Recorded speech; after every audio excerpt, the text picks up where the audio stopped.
नमस्कार दोस्तों, मैं पिंकी शर्मा। आपका स्वागत है अपने YouTube चैनल कथांतर में। आज इस वीडियो में मैं आपके लिए सरोज वर्मा जी द्वारा लिखी कहानी जिसका शीर्षक है कोयला भईना राख सुनाने जा रही हूँ। यह कहानी का तीसरा भाग है। तो चलिए सुनते हैं कहानी कोयला भईना राख। अंबिका रात भर सोचती रही और जब सुबह डॉक्टर शैलजा उसके पास आई तो वो बोली, मैंने फैसला कर लिया है डॉक्टर। कैसा फैसला? डॉक्टर शैलजा ने पूछा। यही कि मैं उन बच्चों के साथ कुछ दिन रहूंगी, अंबिका बोली। मुझे तुमसे ऐसी ही उम्मीद थी, डॉक्टर शैलजा बोली। लेकिन मेरी एक शर्त है, अंबिका ने कहा। कैसी शर्त? डॉक्टर शैलजा बोली। यही कि मैं भारत छोड़कर कहीं नहीं जाऊंगी, अंबिका बोली। ठीक है, मैं उनसे बात करके तुम्हें बताती हूँ, डॉक्टर शैलजा बोली।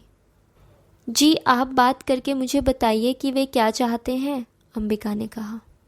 और फिर डॉक्टर शैलजा अंबिका के कमरे से चली गई। दोबारा दोपहर में वे अंबिका के कमरे में आई। उन्हें देखकर अंबिका ने पूछा, तो क्या कहा उन्होंने?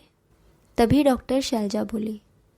वे बोले कि वे तुम्हें लेकर दिल्ली जाना चाहते हैं। वहाँ उनका पुश्तैनी घर है जिसे उन्होंने अब तक किराए पर दे रखा है, लेकिन अब उन्होंने उस घर के कुछ हिस्सों को किराएदारों से खाली करवा लिया है खुद के रहने के लिए, इसलिए वे अब उसमें रहेंगे।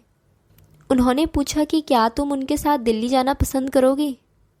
और मेरी छुट्टियों का क्या? अंबिका ने पूछा। मैंने उनसे ये भी कहा था, शैलजा बोली। तो उन्होंने क्या कहा? अंबिका ने पूछा। तब डॉक्टर शैलजा बोली, वे बोले कि वे भी तुम्हारे साथ अंडमान चल सकते थे, लेकिन तुम्हारा मज़ा किरकिरा हो जाएगा। शाम सुबह वही बच्चों का झंझट। तुम खुश कम तनाव में ज़्यादा रहोगी। उन्होंने कहा है कि तुम दिल्ली से वापस आने के बाद अंडमान चली जाना, तब तुम ठीक तरह से अपनी छुट्टियों का आनंद उठा पाओगी।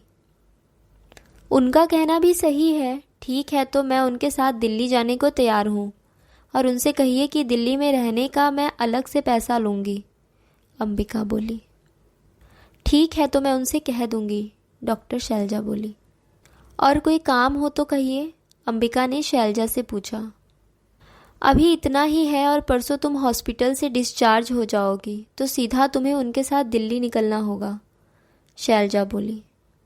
अब ये ज़िंदगी मेरी नहीं रही जो सारे फैसले मैं ही लेती फिरूं, अंबिका बोली। ठीक है, तो मैं उनसे तुम्हारे पैसे बढ़ाने को कह दूंगी। इतना कहकर डॉक्टर शैलजा फिर से चली गई और इधर अंबिका बिस्तर पर लेटे लेटे सोच रही थी, कितनी बड़ी व्यापारी हो गई हूँ मैं। पहले तो अपनी कोक का सौदा करती हूँ, फिर उन बच्चों को अपना दूध पिलाने का मोल मांगती हूँ। कितना गिर चुकी हूँ मैं। छी, मैं क्या थी और क्या हो चुकी हूँ। जब पहली बार ये काम किया था तो मेरी आत्मा ने कितना धिक्कारा था मुझे, और मुझसे बार बार यही कह रही थी कि ये क्या करने जा रही है तू। जब मैं पहली बार कुंती की तरह अनब्याही माँ बनी थी तो जी में आता था कि कहाँ छुप जाऊं। मेरी अंतरात्मा मुझे भीतर तक कचोट रही थी। लेकिन फिर मेरा उस बच्चे के प्रति लगाव बढ़ गया था। मेरी ममता हिलोरे लेती थी उसे देखकर कि ये बीज मेरे भीतर पनपा है, मेरे भीतर ही इसने आकार लिया है। जब वो मेरे भीतर गतियाँ करता था तो मैं उससे बातें किया करती थी, और जब वो बाहर आया तो मैंने अपनी सारी ममता उस पर उड़ेलनी चाही। तो उसकी असली माँ को मेरा ये रवैया बिल्कुल भी ना भाया, और कुछ ही दिनों में उन्होंने मुझे उस बच्चे से दूर करके अलग कर दिया। मैं रात रात भर उस बच्चे के लिए आंसू बहाती। मैं तरसती थी उसे दूध पिलाने के लिए, लेकिन मजबूर थी। और फिर अम्मा ने समझाया, इतनी ममता मत बढ़ा, वो तो पराया था। क्या हुआ जो तूने उसे 9 महीने अपने कोख में रखा है। फिर बाबा एक दिन और सौदा ले आए और अम्मा ने झट से सौदा पक्का कर लिया। फिर ये सिलसिला यूं ही चल पड़ा। मेरी आत्मा सिसकती थी, लेकिन मैं आंसू नहीं बहा सकती थी। अम्मा ने फिर कभी मेरे बारे में नहीं सोचा, और सोचती भी कैसे। अगर मेरा ब्याह हो जाता तो उनकी दुधारू गाय उनके घर से चली जाती, जो उन्हें बिना लात मारे उनकी फरमाइश के अनुसार हमेशा दूध देती रही थी। और अब मेरी इच्छाओं ने मेरे भीतर ही दम तोड़ दिया है। मैं अब केवल भागती फिर रही हूँ अपने अतीत और वर्तमान से। मेरा भविष्य ना जाने क्या होने वाला है। मेरा यौवन धीरे धीरे ढल रहा है। चेहरे की रंगत अब पहले जैसी नहीं रही। और यही सोचते सोचते अंबिका की आंखों से 2 बूंद आंसू टपक गए। दोपहर का खाना नर्स कमरे में लेकर आ चुकी थी। खाने को देखकर अंबिका बोली, ले जाओ, आज खाने का मन नहीं है। थोड़ा तो खाना ही पड़ेगा, नहीं तो कमजोरी कैसे दूर होगी, नर्स बोली। और अंबिका गैर मन से खाने लगी। शरीर को भी तो मजबूत रखना है। इसी शरीर के दम पर तो वो अपने घर वालों का पेट पाल रही है। यही सोचकर उसने निवाले मुंह में डालने शुरू कर दिए।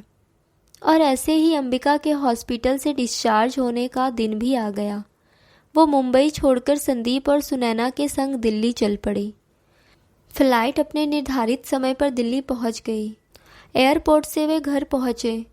तब तक रात हो चुकी थी। संदीप ने घर जल्दबाजी में किराएदारों से खाली करवाया था, इसलिए अभी नौकरों की सुविधा नहीं हो पाई थी। संदीप ने सबसे पहले खाना ऑर्डर किया। सबने खाना खाया और सोने चले गए। सुनैना ने अंबिका को अपने कमरे में ही सुलाया, बच्चों के साथ।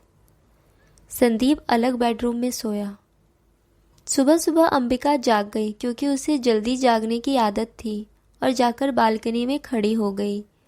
उसी घर के सामने वाली बालकनी में एक नवयुवक भी अपना चाय का कप लेकर खड़ा था। उसने जैसे ही अंबिका को देखा तो मुस्कुरा दिया। अंबिका ने भी उसे स्माइल पास कर दी। फिर उसने इशारों में पूछा, चाय पियोगी? अंबिका ने सिर हिलाकर ना में जवाब दिया। फिर उस नवयुवक ने इशारे में पूछा, लगता है आप यहाँ आज ही आई हैं।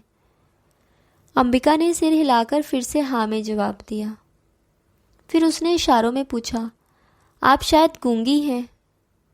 ये सुनकर अंबिका खिलखिलाकर हंस पड़ी और बोली, नहीं, मैं गूंगी नहीं हूँ। आप बड़े ही दिलचस्प इंसान लगते हैं, अंबिका बोली। आपने कैसे जाना? उस नवयुवक ने पूछा। बस ऐसे ही, अंबिका बोली। फिर वो नवयुवक बोला, अच्छा चलता हूँ, मुझे ऑफिस जाने के लिए तैयार भी होना है और साथ में नाश्ता भी बनाना है। ठीक है, अंबिका बोली। और वो नवयुवक बालकनी से चला गया। फिर अंबिका भी वापस अपने कमरे में आ गई और बच्चों के पास आकर बैठ गई। उन्हें प्यार से सहलाने लगी। तब तक सुनैना भी जाग चुकी थी और उसने जैसे ही अंबिका को जागा हुआ देखा तो पूछ बैठी, अरे आप जाग गई? आप मुझे आप मत कहा कीजिए, हम दोनों लगभग हम उम्र ही होंगे, अंबिका बोली। तो फिर तुम भी मेरा नाम लेकर पुकारोगी और मैं भी तुम्हारा नाम ही लूँगी, सुनैना बोली। हम दोनों इसके पहले भी तो 9 महीने एक साथ रह चुके हैं।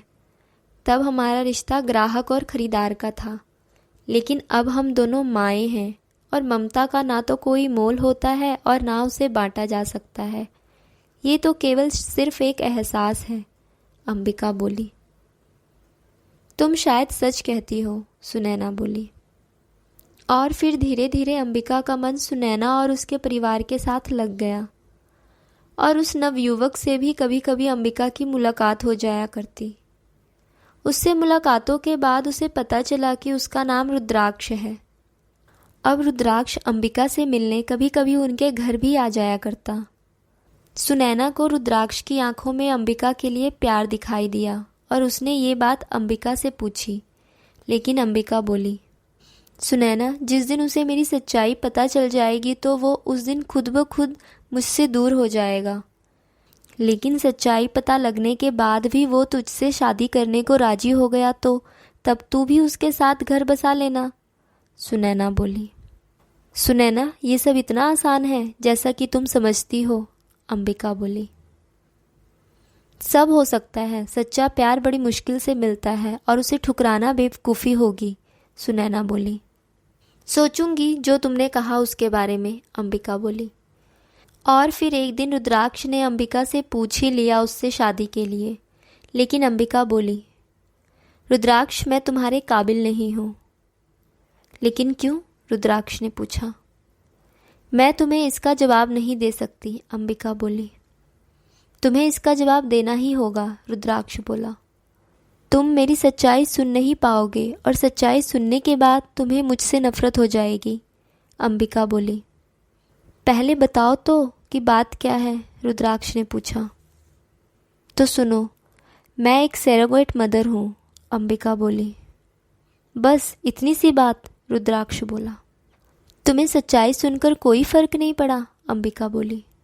नहीं, जो औरत इतनी सारी निसंतान माँओं को इतनी बड़ी खुशी दे सकती है, भला वो काम गंदा कैसे हो सकता है। तुम्हें तो खुश होना चाहिए कि तुम दुर्गा माँ की तरह इतने सारे बच्चों की माँ हो।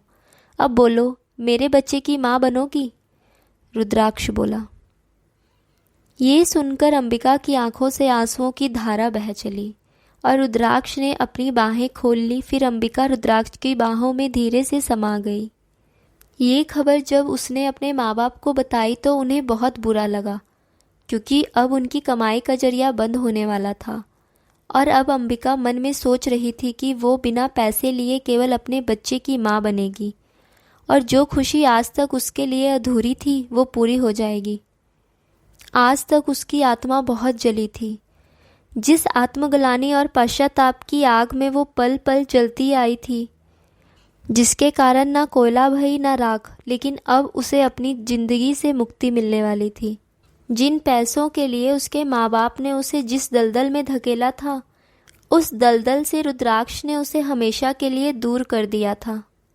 उसे अब अपनी जिंदगी से नफरत नहीं थी। फिर एक दिन अंबिका ने रुद्राक्ष से कहा कि वो अपने मन का हाल उसे बताकर बोझ उतारना चाहती थी। वो चाहती थी कि उसकी बात उसके माँ बाप सुने, लेकिन उन्हें कभी सुध ही ना रही उसकी बात सुनने की। रुद्राक्ष बोला, आज तुम अपने मन की बात कह ही दो। तब अंबिका ने अपनी कहानी रुद्राक्ष को सुनाई कि पहली बार जब उसने ये काम किया था तो उस पर क्या बीती थी। अंबिका ने अपनी कहानी सुनानी शुरू की। दोस्तों, मैं आशा करती हूँ कहानी का यह तीसरा भाग आपको अच्छा लगा होगा। इस वीडियो को लाइक कीजिए, दोस्तों में शेयर कीजिए और इस चैनल को सब्सक्राइब कीजिए। जल्द ही मिलती हूँ कहानी के अगले भाग में।